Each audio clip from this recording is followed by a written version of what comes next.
দাউদ আলাইহিস সালাতু ওয়াস সালামের জীবনী থেকে আজকে কিছু আলোচনা করার চেষ্টা করব ইনশাআল্লাহ। তার পাশাপাশি এই যে আমাদের দেশের মধ্যে অনাবৃষ্টি চলতেছে, বৃষ্টি কিসের জন্য বন্ধ হয়, বন্ধ হওয়ার কারণ কি, হাদিস শরীফে রাসূল সাল্লাল্লাহু আলাইহি ওয়াসাল্লাম কি বলেছেন সেই বিষয়ে কয়েকটা কথা আপনাদের সামনে বলার চেষ্টা করব ইনশাআল্লাহ। আমরা আলোচনা করেছিলাম হযরতে দাউদ আলাইহিস সালাতু ওয়াস সালাম আল্লাহ পাক রব্বুল আলামিনের কাছে দোয়া করেছিলেন যে আল্লাহ, আপনি যেমন ইব্রাহিম আলাইহিস সালাম, ইউসুফ আলাইহিস সালাম, মুসা আলাইহিস সালাম এরকম বড় বড় পয়গম্বরদেরকে যেভাবে আপনি নিয়ামত দান করেছেন, আমাকেও আপনি সেইভাবে নিয়ামত দান করেন। তখন আল্লাহ তাআলা বললেন যে দাউদ, দেখো আমি আল্লাহ তাআলা যে তাদেরকে নিয়ামত দিয়েছি এমনিতেই দেই নাই, ওরা বড় বড় পরীক্ষায় পাশ করেছে, এই জন্য তাদেরকে আমি আল্লাহ তাআলা নিয়ামত দিয়েছি। তুমিও পরীক্ষা দাও, তুমি যদি পরীক্ষায় পাশ করো তাহলে আমি আল্লাহ পাক রব্বুল আলামিন তোমাকেও নিয়ামত দান করব। মনে আছে আমাদের? হ্যাঁ। তখন আল্লাহ পাক রব্বুল আলামিন একটা পরীক্ষা শুরু করলেন। পরীক্ষার শেষ ফলাফল কি ছিল? যে দাউদ আলাইহিস সালাতু ওয়াস সালাম সেই পরীক্ষায় ভালো রেজাল্ট করতে পারে নাই। দাউদ আলাইহিস সালাতু ওয়াস সালাম অনুতপ্ত হলেন, ক্রন্দন শুরু করলেন। কিভাবে কাঁদলেন? তাফসিরের মধ্যে মুসান্নাফ রাহমাতুল্লাহ আলাইহি বলেন যে দাউদ আলাইহিস সালাতু ওয়াস সালাম সেজদা দিয়ে ক্রন্দন করেছিলেন 40 দিন। শুধু নামাজের সময় তিনি সেজদা থেকে মাথা উঠাতেন, নামাজ পড়তেন, নামাজ পড়ে আবার তিনি সেজদায় চলে যেতেন। তার চোখের পানি জমিনের মধ্যে পড়ে, জমিনের মধ্যে তার চোখের পানি দিয়ে মাটি ভিজে সেখানে ঘাস বের হয়ে গেছে। আর দাউদ আলাইহিস সালাতু ওয়াস সালাম আল্লাহ তাআলার কাছে কাঁদতেন আর বলতেন যে আল্লাহ, তোমার দাউদ শেষ হয়ে গেছে, তোমার দাউদ শেষ হয়ে গেছে। শেষ পর্যন্ত আল্লাহ পাক রব্বুল আলামিন বললেন যে আমি আল্লাহ তাআলা তোমাকে মাফ করলাম এবং তোমার যে যার স্ত্রীকে তুমি বিয়ে করেছিলে সেও তোমাকে মাফ করে দিবে। কিভাবে? তো হাসরের ময়দানে আমি আল্লাহ তাআলা তাকে এমন নিয়ামত দেব যে নিয়ামত পাওয়ার পরে আমি আল্লাহকে জিজ্ঞেস করবে যে আল্লাহ, এমন কোনো তো আমি ইবাদত করিনি যে ইবাদতের কারণে আপনি এই নিয়ামত দিয়েছেন, তাহলে এই নিয়ামত আসলো কোথা থেকে, এই সওয়াব আসলো কোথা থেকে? তখন আমি আল্লাহ তাআলা বলবো যে এটা আমি আল্লাহ তোমাকে দিলাম, এর বিনিময়ে তুমি কি করো, আমার নবী দাউদকে মাফ করে দাও। সে নিয়ামত পাওয়ার পরে সে মাফ করে দিবে। সুবহানাল্লাহ। সম্মানিত মুসল্লিন ইকরাম, এখন দাউদ আলাইহিস সালাতু ওয়াস সালাম তিনি আল্লাহ পাক রব্বুল আলামিনের নবী এবং তিনি সেই দেশের রাজা, সেই দেশের তিনি প্রেসিডেন্ট, সেই দেশ তিনি পরিচালনা করেন। তো তিনি ছদ্মবেশে বাজারের মধ্যে যান, যাওয়ার পরে খোঁজ নেন যে তোমাদের দেশের যে রাজা আছে দাউদ, তো কেমন মানুষ, কেমন দেশ চালায়? তো সবাই বলে যে না, খুব ভালো, খুব ভালো মানুষ, খুব ভালোভাবে দেশ চালায়। একদিন, 2 দিন, 3 দিন যায়। আর একদিন গেছে, একটা ফেরেশতা মানুষের বেশে বাজারের মধ্যে ঘুরতেছে। তো দাউদ আলাইহিস সালাতু ওয়াস সালাম ওকে চিনতে পারে নাই, জিজ্ঞেস করতেছে যে এই দেশের যে রাজা আছে সে নবুয়তের দায়িত্ব পালন করে দাউদ, তাকে কি চেনো? বলে কি ব্যাপার, তার ব্যাপারে বলেন, কি জানতে চান? বলে সে কেমন ব্যক্তি, কেমন দেশ চালায়, একটু তার ব্যাপারে একটু তথ্য নেওয়ার জন্য আসছে। তখন সে ফেরেশতা মানুষের রূপে বলতেছে যে হ্যাঁ, দাউদ আলাইহিস সালামের সবই ভালো, কিন্তু একটা জিনিস খারাপ। এই কথা শোনার পরে দাউদ আলাইহিস সালাম চমকে উঠছে যে সবই ভালো, একটা জিনিস খারাপ, কেউ তো কোনোদিন বললো না, তো কি জিনিস খারাপ বলো? তো বলে দাউদের তো অনেক সম্পদ, আর সে ওই বাইতুল মাল থেকে দেশ চালানোর জন্য তাকে কিছু টাকা দেওয়া হয়, এই টাকাটা সে নেয়, কিন্তু তার সম্পদ থেকে তো সে খরচ করতে পারে। সে কিসের জন্য এই যে বাইতুল মাল থেকে যে টাকাটা দেওয়া হয় সেই টাকা কিসের জন্য নেয়? এটাই দাউদের খারাপ, তাছাড়া সবই ভালো। কিন্তু কেউ যদি কোনো কাজ করে তার থেকে পারিশ্রমিক নেওয়া হালাল, জায়েজ আছে, কোনো সমস্যা নাই। কিন্তু ফেরেশতা এই কথা বললেন যে এটাই শুধু খারাপ, তাছাড়া সবই ভালো। তো ইচ্ছা করলে, ওই ফেরেশতা বলতেছে ইচ্ছা করলে তো সে কোনো কাজ করেও খেতে পারে, কিসের জন্য সে জনগণের টাকা নেয়, জনগণের টাকা খায়?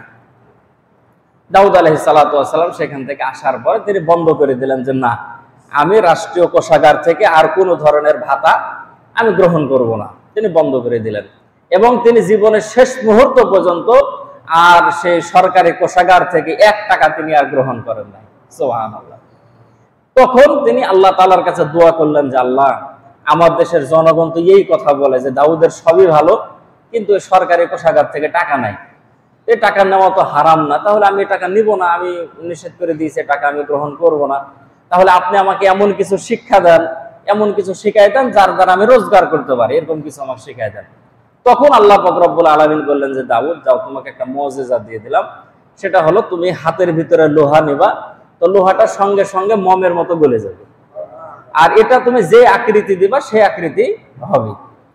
তখন দাউদ আলাইহিস সালাতু ওয়াস সালাম হাতের মধ্যে লোহা নাই, লোহা গলে যায়, সেটা দিয়ে দাউদ আলাইহিস সালাতু ওয়াস সালাম যুদ্ধের পোশাক বানাতেন। সেই জামানায় যুদ্ধ করার জন্য মানুষ যে লোহার পোশাক পরতো, সে পোশাক বানাতেন।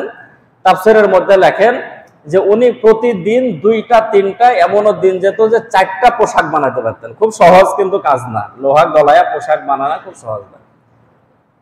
সর্বনিম্ন 2টা, সর্বোচ্চ 4টা পোশাক তিনি বানাতেন, এবং একটা পোশাক সেই বাজার দরে তিনি 8000 দিরহামে বিক্রি করতেন, একটা পোশাক বিক্রি করতেন।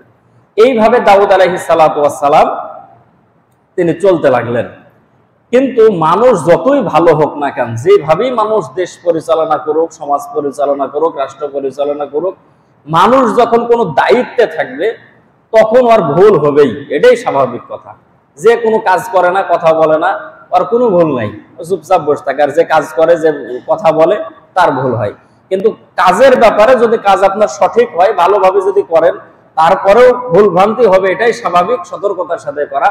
তবে আল্লাহ রাসূল এটাও বলেছেন যে কাজ করার ব্যাপারেও সতর্ক থাকা, কথা বলার ব্যাপারেও সতর্ক থাকা। নবীজি আলাদা একটা হাদিস বলেছেন যে মান সমাতা নাজা, যে চুপ থাকে সে নাজাত পায়।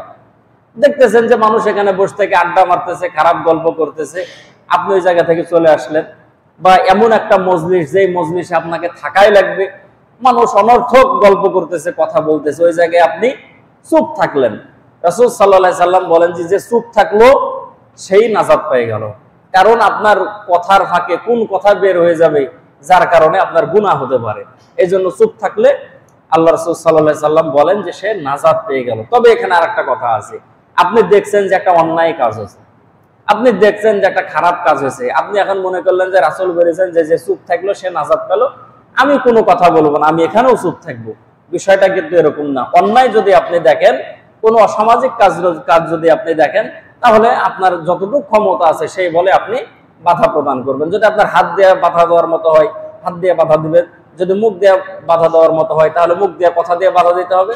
যদি এই ক্ষমতাও না থাকে, তাহলে অন্তর দিয়ে ঘৃণা করতে হবে। আল্লাহ রাসূল বলেন যে জালিকাল আযাফুল ঈমান, এটা হলো ঈমানের সর্বনিম্ন স্তর। এখন দাউদ আলাইহিস সালাতু ওয়াস সালাম রাষ্ট্রের কাজ করে, নবুয়তের দায়িত্ব পালন করে দাউদ আলাইহিস সালাম। কিন্তু বনী ইসরায়েলরা একের পরে এক প্রশ্ন করে, একের পর এক বিভিন্ন বিষয়ে দাউদ আলাইহিস সালাতু ওয়াস সালামকে আসার পরে প্রশ্ন করে যে দাউদ আলাইহিস সালাম এটা কি, এটা কি, এটা কি, বিভিন্ন বিষয়ে প্রশ্ন করে, অস্থির করে রাখে প্রতিটা মুহূর্ত নবীকে।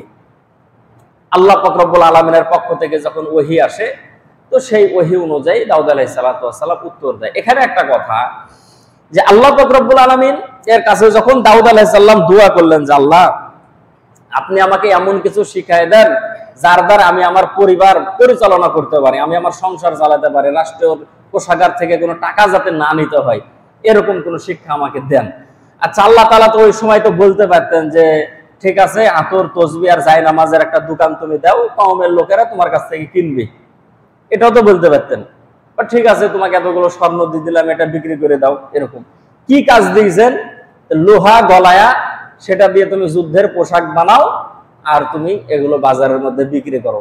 আমাদের দেশের মধ্যে লোহার কাজ করে মুসলমান এরকম পাওয়া খুব মুশকিল, যদি থাকে তো আমাদের আশেপাশে হয়তো নাই। কাজ করে আর অধিকাংশই বেধর্মী, এবং যারা কাজ করে তাদেরকে আমরা কি বলি? কামার বলি। কিন্তু এখানে আরেকটা সতর্কতার সাথে তাফসীরের মধ্যে লেগেছে যে দাউদ আলাইহিস সালাতু ওয়াস সালাম যদিও বা লোহার কাজ করতেন, কিন্তু তার শানে এই শব্দ ব্যবহার করা যাবে না, এটা নবীর শানে ব্যবহার করা যাবে না। সম্মানিত মুসল্লিনে কিরাম, কিন্তু আল্লাহ পাক রব্বুল আলামিন তাকে এমন একটা কাজ দিয়েছেন যে কাজ ওই যুগের মানুষরা পারতো না, সেই কাজ আল্লাহ তাআলা শিক্ষা দিয়েছেন দাউদ আলাইহিস সালামকে, এবং সে কাজ করার পরে সে তার পরিবার পরিচালনা করত, সাথে সাথে সে যে একজন নবী তার মুজিজা হিসাবে এটা দেশের মধ্যে এলাকার মধ্যে আল্লাহ পাক রব্বুল আলামিন জানিয়ে দিয়েছেন যে সে হলো আমার নবী। সুবহানাল্লাহি ওয়া বিহামদিহি। তো দাউদ আলাইহিস সালাতু ওয়াস সালাম আল্লাহ পাক রব্বুল আলামিনের এক খুব পছন্দের নবী, এবং দাউদ আলাইহিস সালাতু ওয়াস সালামের কাছে তো জিবরাইল তো ওহী নিয়ে আসতো, সাথে সাথে আজরাইলও আসতো কথা বলার জন্য। আজরাইলের সঙ্গে দাউদ আলাইহিস সালাতু ওয়াস সালামের খুব ভালো সম্পর্ক, লম্বা সময় ধরে ধরে আজরাইল আলাইহিস সালাম দাউদ আলাইহিস সালামের সঙ্গে কথা বলতেন। যখনই আজরাইল আলাইহিস সালাম আসতো দাউদ আলাইহিস সালামের কাছে, তো তখনই জিজ্ঞেস করতো দাউদ আলাইহিস সালাম যে ভাই আজরাইল, আপনি যে আসছেন তা আমার সঙ্গে গল্প করার জন্য আসছেন না আমার জান কবজ করার জন্য আসছেন? তো বলে যে না, আমি আপনার সঙ্গে গল্প করার জন্য আসছি। বলে ঠিক আছে, বলে আপনাকে দেখলে তো মনে হয় যে নিতে আসলেন না গল্প করতে আসলেন। তো আজরাইল আলাইহিস সালাতু ওয়াস সালাম একদিন গল্প করতেছে, তো এক যুবক এই জায়গায় বসে থেকে দাউদ আলাইহিস সালাতু ওয়াস সালামের কাছে, সে ওই মজলিসের মধ্যে বসা। আজরাইল আলাইহিস সালাম ওই যুবকের দিকে তাকায় আছে, বারবার তাকায়। তো দাউদ আলাইহিস সালাম জিজ্ঞেস করেন যে কি ব্যাপার, ওর দিকে তাকাও কেন? বলে ওর দিকে তাকাই যে আমার হাতে যে লিস্ট আছে যে জান কবজ করতে হবে, এর ভিতরে এর নামটা আছে, কিন্তু এ যে এখানে বসে আছে, কিন্তু ও তো মারা যাবে অন্য জায়গায়, তোকে আমি মারবো কিভাবে? যে এখানে যে বসে আছে। তো দাউদ আলাইহিস সালাম চিন্তায় পড়ে গেল, তাই তো, আমার কাছে এখানে বসে আছে, কিছুক্ষণ পর মারা যাবে, ছেলেটা আর কালকা থেকে আসবে না, চলে গেছে। ওই ছেলেটা দেখা গেল যে কিছুক্ষণ পর ওই জায়গা থেকে বের হয়ে গেছে। দাউদ আলাইহিস সালাম বুঝতে পারলেন যে তার হায়াত শেষ, সে এখন ওই জায়গা বরাবর যাবে, কারণ মানুষের মৃত্যু যেখানে সেখান পর্যন্ত সে যাবেই, এটা আল্লাহ পাক রব্বুল আলামিন তাকে নিয়ে যাবেই, যে মানুষের মৃত্যু যেখানে আছে সেখানে সে যাবে। কিন্তু পরের দিন দেখা গেল কি, যে আজরাইল আলাইহিস সালামও আসছে। তো দাউদ আলাইহিস সালাম জিজ্ঞেস করে কি ব্যাপার, আমাকে নেওয়ার জন্য আসছেন না গল্প করার জন্য আসছেন? বলে গল্প করার জন্য আসছি। তো দেখতেছে যে ওই যুবক গতকালকে যার মরার কথা বলেছে যে মারা যাবে কিছুক্ষণ পর, দেখতেছে ও ওখানে বসে আছে। দাউদ আলাইহিস সালাম আশ্চর্য হয়ে জিজ্ঞেস করলো যে আজরাইল, আপনি যে বললেন যে কালকে ও মারা যাবে, কিন্তু যে আজকে সকাল থেকে এসে এখানে বসে আছে, তাহলে কি হলো ব্যাপারটা? বলে আপনি যেমন আমাকে জিজ্ঞেস করলেন যে কি ব্যাপার, ও মারা গেল না কেন, তো আমিও তো আল্লাহ তাআলাকে এই কথাই জিজ্ঞেস করেছিলাম যে আল্লাহ, আপনি যে বললেন যে 5 মিনিট পর ও মারা যাবে, তো বাঁচে থাকলো কিভাবে? তখন আল্লাহ তাআলা আমাকে বলতেছেন যে আজরাইল, ও যখন নবী দাউদ আলাইহিস সালাতু ওয়াস সালামের ঘর থেকে যখন বের হয়, তখন একটা ফকির আসার পরে তার কাছে হাত বাড়াইছে, বানানোর পরে বলতেছে যে আল্লাহর জন্য আমার হাতে কিছু দান করেন।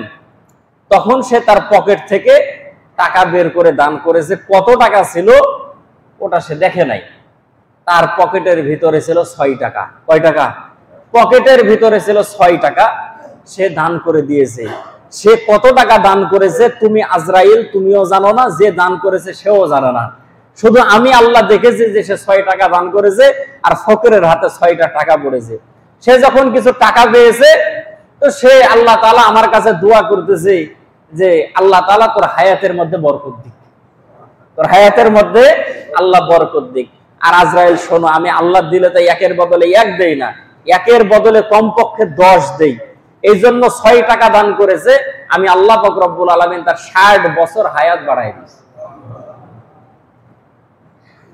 6 টাকার বিনিময়ে 60 বছর আমি আল্লাহ তাআলা হায়াত বৃদ্ধি করে দিয়েছি। সম্মানিত মুসল্লিন ইকরাম, এখান থেকে একটা জিনিস বোঝা যায় যে রাসূল সাল্লাল্লাহু আলাইহি ওয়াসাল্লাম হাদিস শরীফের মধ্যে বলেছেন, যা সাদকাতু তারাদ্দুল বালা ওয়া তাজিদুল উমুর, যে মানুষ যদি দান করে, সাদাকা করে, এর দ্বারা আল্লাহ পাক রব্বুল আলামিন মানুষের বালা মুসিবত দূর করে দেন এবং মানুষের হায়াতকে আল্লাহ তাআলা বৃদ্ধি করে দেন। কিন্তু আমরা দান করতে চাই না, মনে করি যে দান যদি করি তাহলে আমার সম্পদ কমে যাবে। কিন্তু আল্লাহ রাসূল সাল্লাল্লাহু আলাইহি সাল্লাম বলেন, আল্লাহ পাক রব্বুল আলামিনও বলেছেন যে মানুষ যদি দান করে, মনে করে যে সেটা কমে গেল, বিষয়টা তা না। দান করলে তার সম্পদ বৃদ্ধি পায়, দান করলে তার সম্পদ আমি আল্লাহ পাক রব্বুল আলামিন বহু গুণে বৃদ্ধি করে দেব, কিন্তু সেটা মানুষ বুঝে না।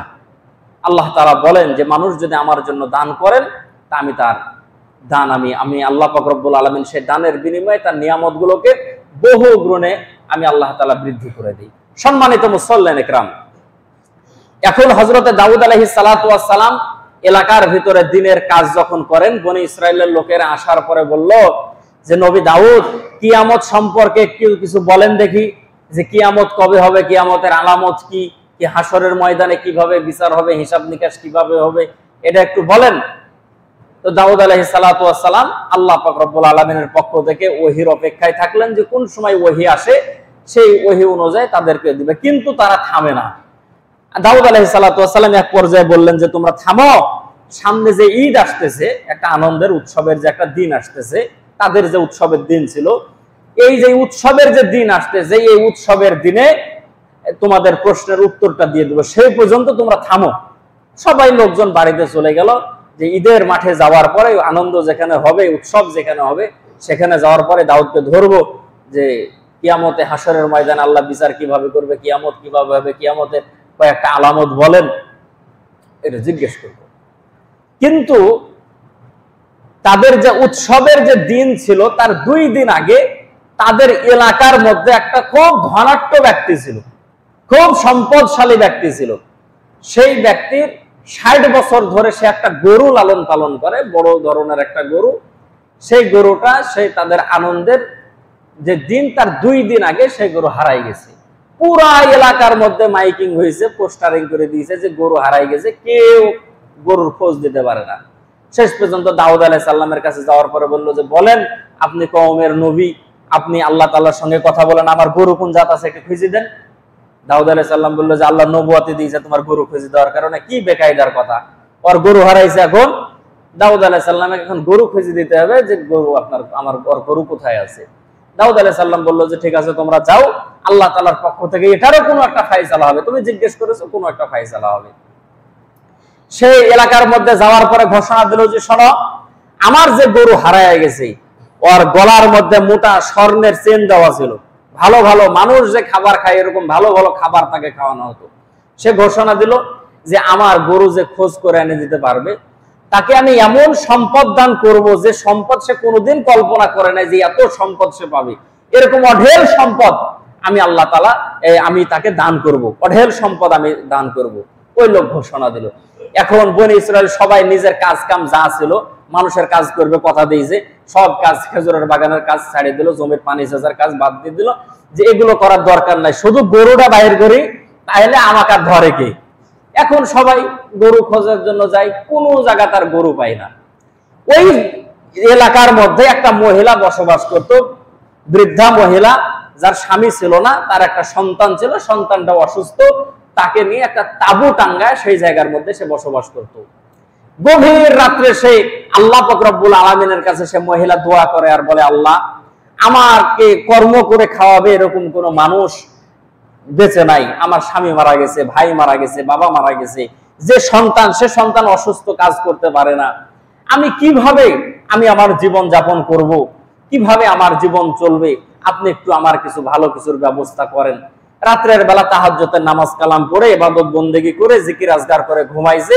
তো সকাল বেলা ঘরের দরজা খোলার পরে দেখতেছে যে বাড়ির সামনে আল্লাহ পাক রব্বুল আলামিন কুদরতি ভাবে একটা ডালিম গাছ আল্লাহ তাআলা লাগাই দিয়েছে। সেই ডালিম গাছের এমন এক কুদরত, যে গাছের মধ্যে বেশি ডালিম ধরে না, শুধু 2টা ডালিম ধরে, বড় বড় সাইজের 2 ডালিম ধরে। এক ডালিমের 4 ভাগের 1 ভাগ খাইলে সারাদিন পেট ভরে যায়, আর কিছু লাগে না খাওয়ার। ওই 2 ডালিম 2 মা বেটা ওরা যা আছে খাই। এভাবে দিন চলে, দিন চলে, দিন চলে। ওই গরু যে হারাই গেছে, গরু আস্তে আস্তে আস্তে আস্তে আস্তে আস্তে ওই ডালিম গাছের গোড়ায় আসার পরে দাঁড়াইছে। আল্লাহর কি কুদরত, যেদিন থেকে গাছের গোড়ায় ওই গরু দাঁড়াইছে, সেদিন থেকে আর গাছে ডালিম ধরে না। সন্তান ক্ষুধার কারণে কান্দে আর বলে যে মা কিছু খাবার দাও। বলে বেটা খাবার পাবো কোন জায়গা থেকে, খাবার তো নাই, গাছে যে ডালিম ধরে না, আমি যাবো কোথায়, কোথা থেকে খাবার আনবো, মানুষের কাছে গেলে কত মানুষ খাবার দিবে, মানুষ দেয় না।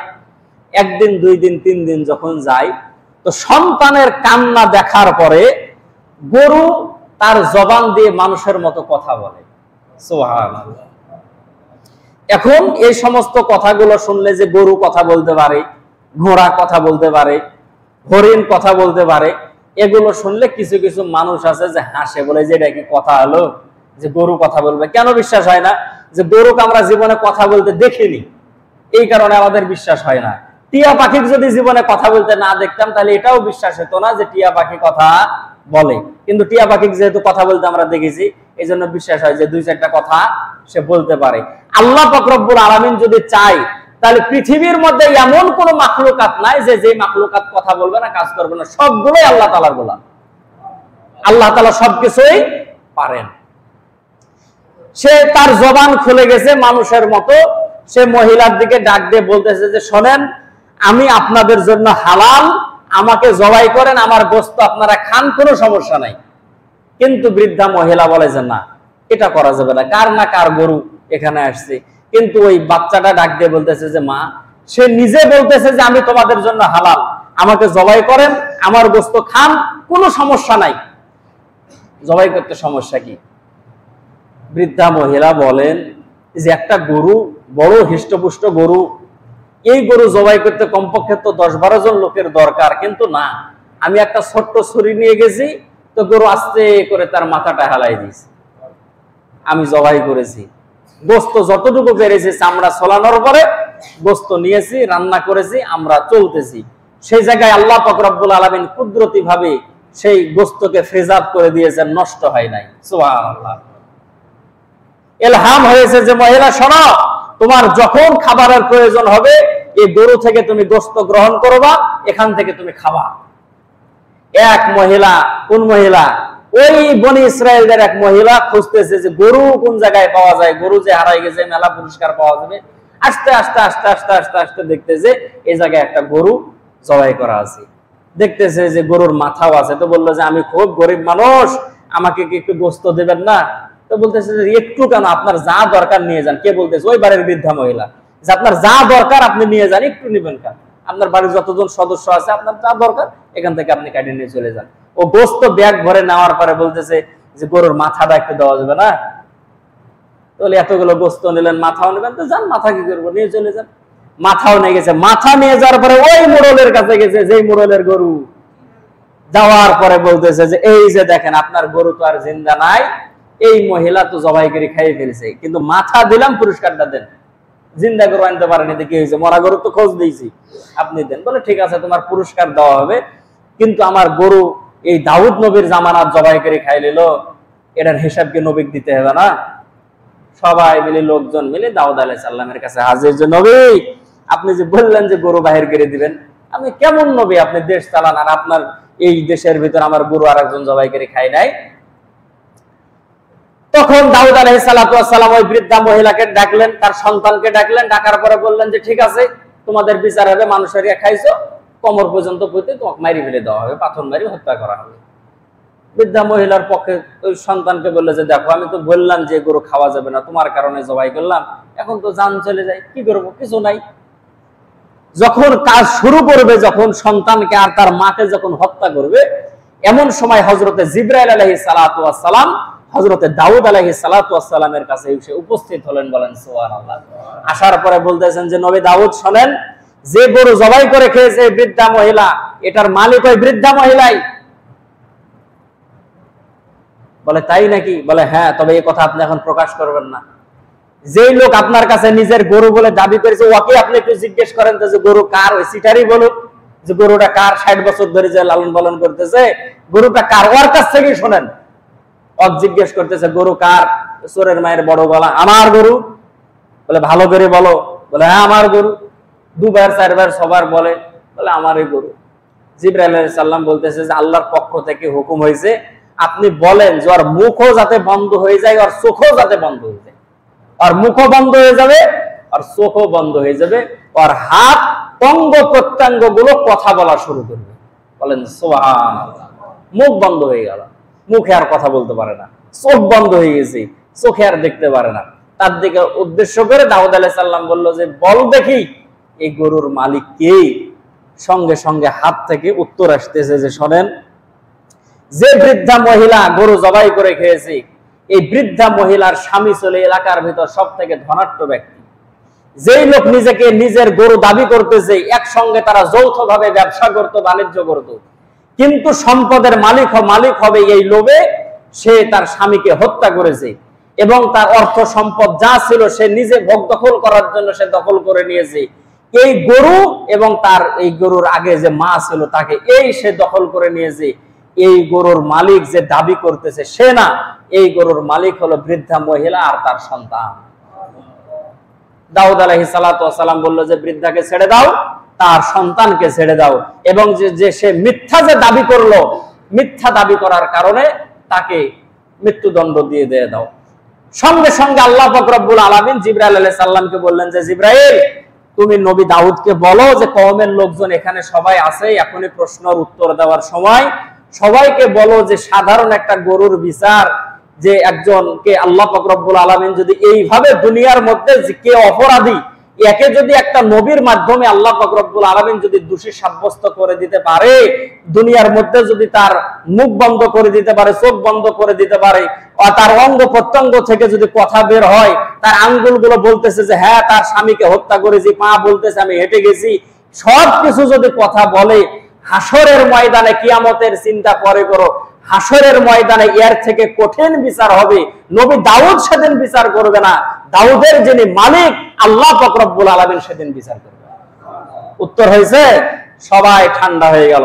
আল্লাহ পাক রব্বুল আলামিন অনেক কথা বর্ণনা করেছেন। শেষ পর্যন্ত আল্লাহ তাআলা দাউদ আলাইহিস সালামকে বলেন যে দাউদ, এত কিছু নবুয়াতি দিলাম, আগে কাউকে নবুয়াতি দিয়েছি তো এই রাষ্ট্রের দায়িত্ব দেই নাই, দুই সেক্টরে দায়িত্ব ছিল, তোমাকে নবুয়াতের দায়িত্ব দিলাম, তোমাকে আমি রাষ্ট্রের দায়িত্ব দিলাম, এর নিয়ামতের একটু শুকরিয়া আদায় করো, একটু নিয়ামতের শুকরিয়া আদায় করবা না?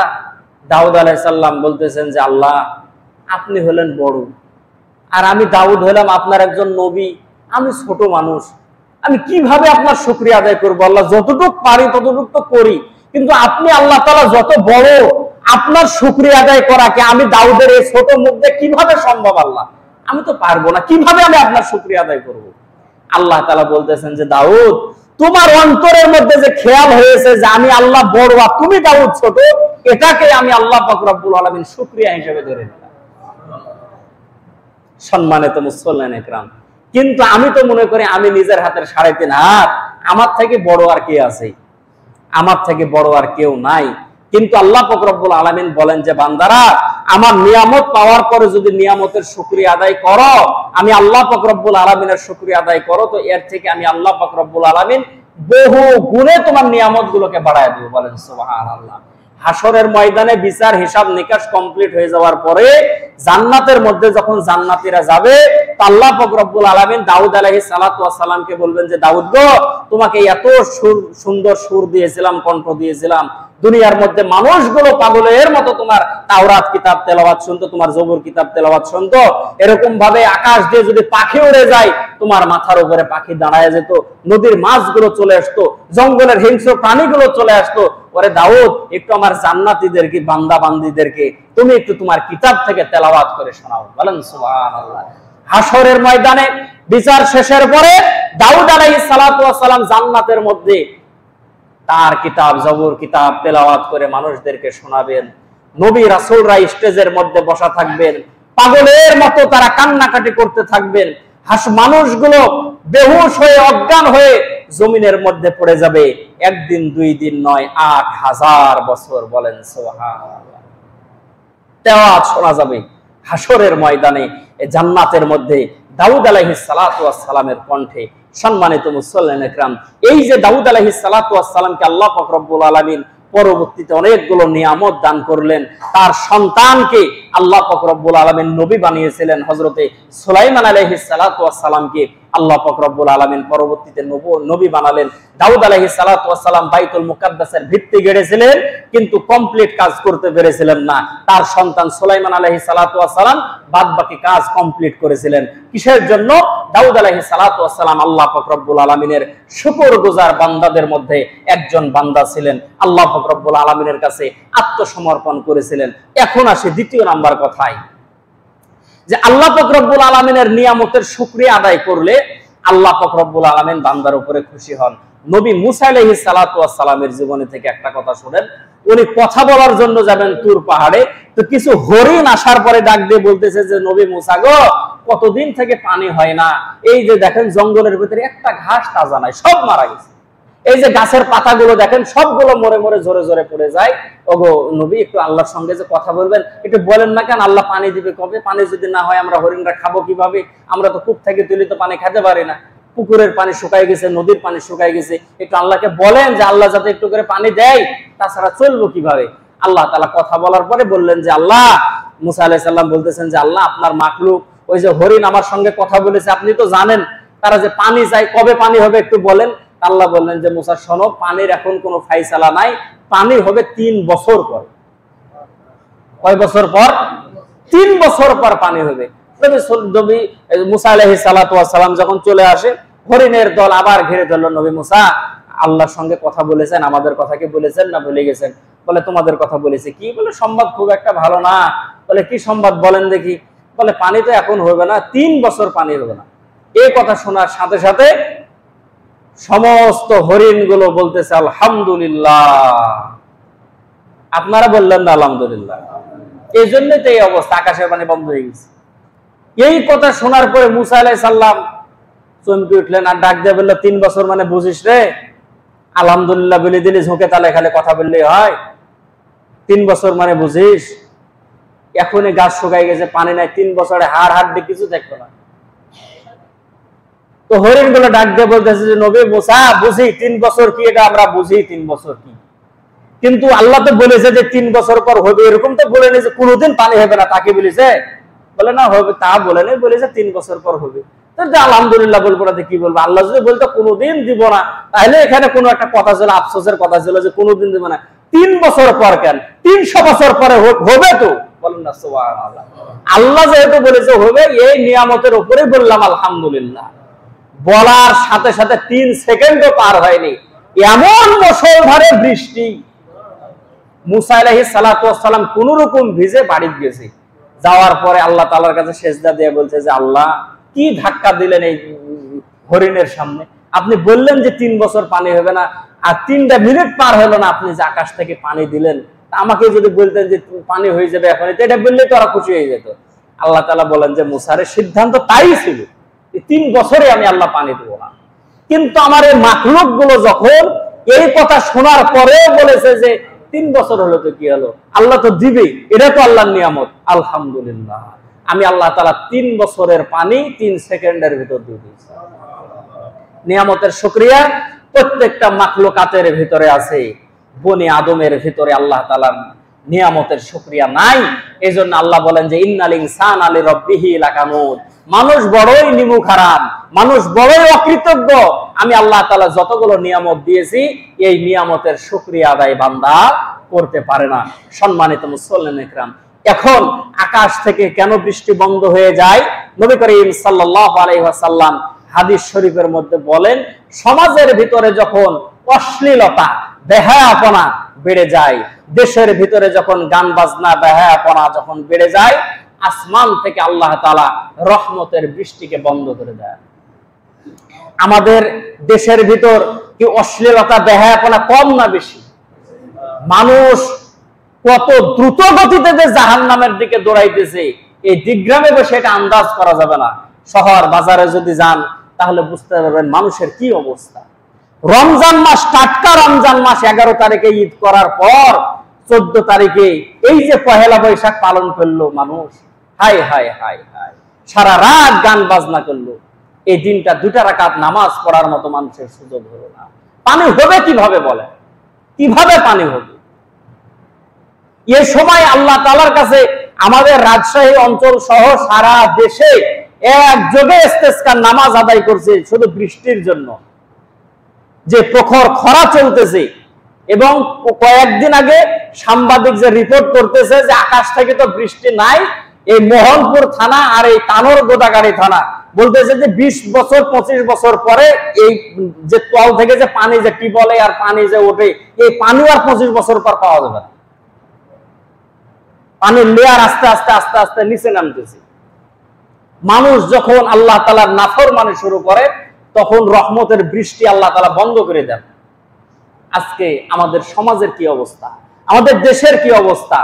অন্যায়, অবিচার, জুলুম, মানুষের উপরে যখন জুলুম করে, অশ্লীলতা বেড়ে যায়, যখন মানুষের উপরে যখন জুলুম করে, যখন মানুষ ওজনে কম দেয়, সে সময় আল্লাহ তাআলা রহমতের বৃষ্টি বান্দার উপর থেকে আল্লাহ তাআলা উঠায় নেন।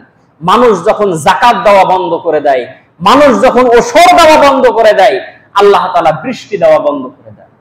আজকে একটু হিসাব নিকাশ করে দেখবেন, মানুষের হিসাব করার দরকার নাই। হ্যাঁ, অমুকের এত টাকা যাকাত দেয়নি, আপনার ক টাকা আপনি দিয়েছেন যাকাত? অমুকে দান করে না গো, এখানে পানি হয়েছেন, আপনি দান করেছেন।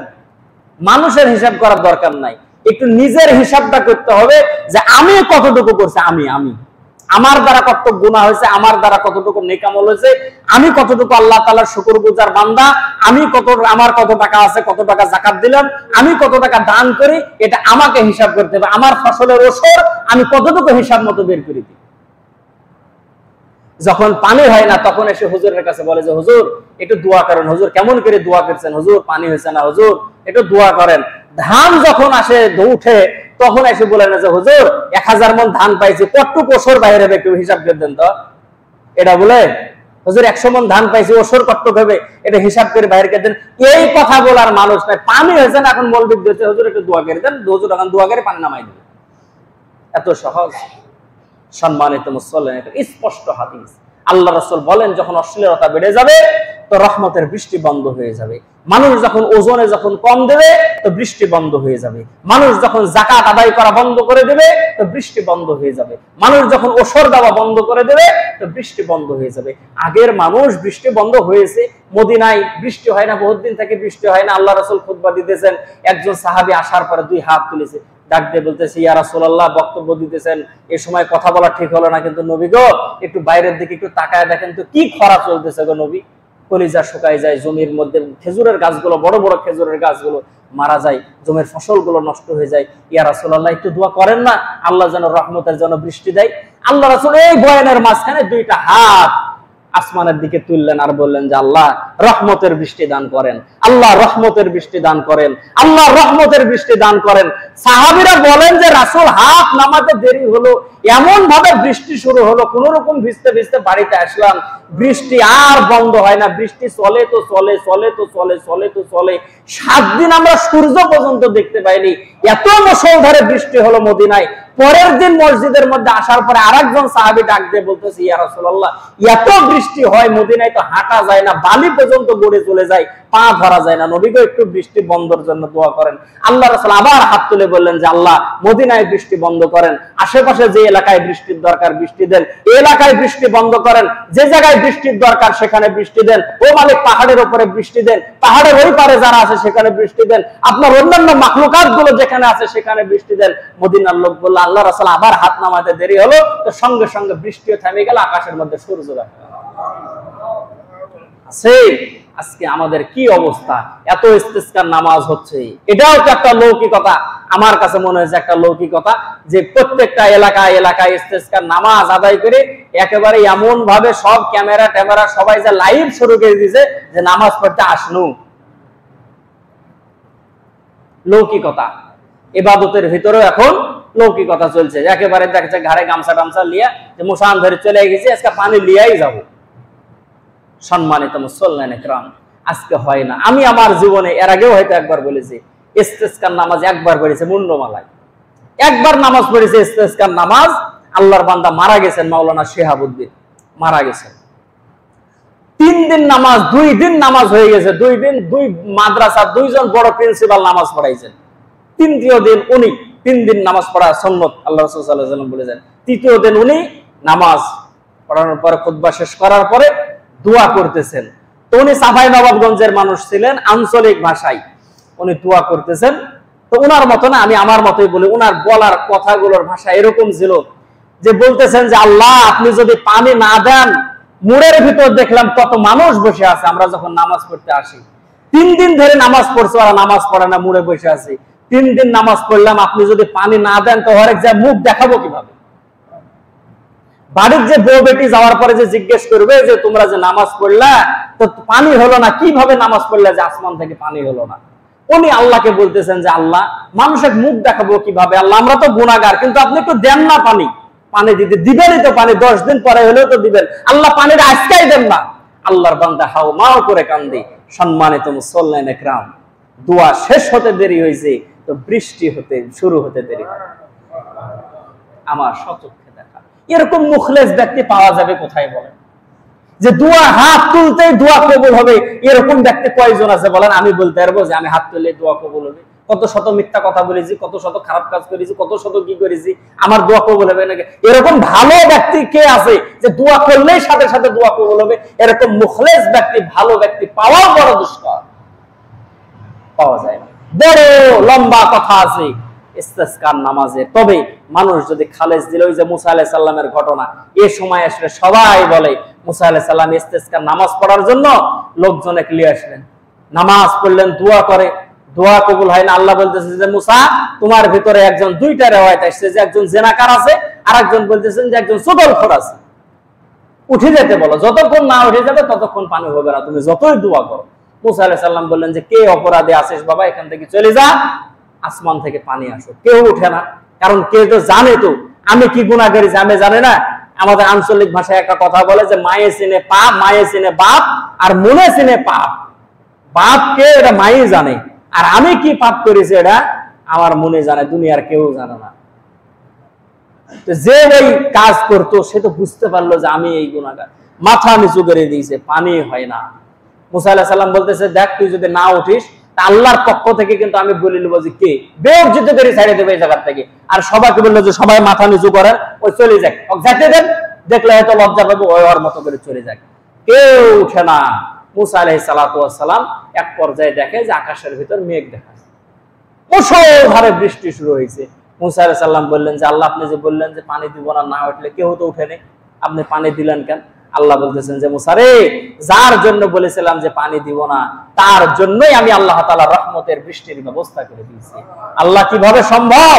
বলে যেই বান্দার জন্য বলেছিলাম যে তার নাফরমানির কারণে বৃষ্টি দেব না, এর ভিতরে সে এমন ভাবে খালেজ দিলে তওবা করেছে রে মুসা, বলেছে যে আল্লাহ এতদিন বেইজ্জতি করেননি, এত গুনাহ করেছি, আজকে এতগুলো মানুষের সামনে বেইজ্জতি করবেন, আল্লাহ খালেজ দিলে তওবা করেছে, আর গুনাহ করব না, আল্লাহ এখান থেকে বেইজ্জতি থেকে বাঁচান। মুসারে তওবা কবুল করেছি, আমি আল্লাহ তাআলা রহমতের বৃষ্টি নাজিল করেছে, বলেন সুবহানাল্লাহ। সম্মানিত মুসল্লিন একরাম, উদাত্ত আহ্বান থাকবে আল্লাহ তাআলার কাছে আজকে খালেজ দিলে তওবা করব যে আল্লাহ জিন্দেগীর গুনাহগুলো মাফ করেন, আমাদের জন্য রহমতের বৃষ্টির ফায়সালা করেন, করব তো ইনশাআল্লাহ। আল্লাহ তাআলা আমাদের ভুল ত্রুটি মাফ করে সঠিক কথাগুলো অনুযায়ী আমল করার তৌফিক দান করুন, বলেন আমিন।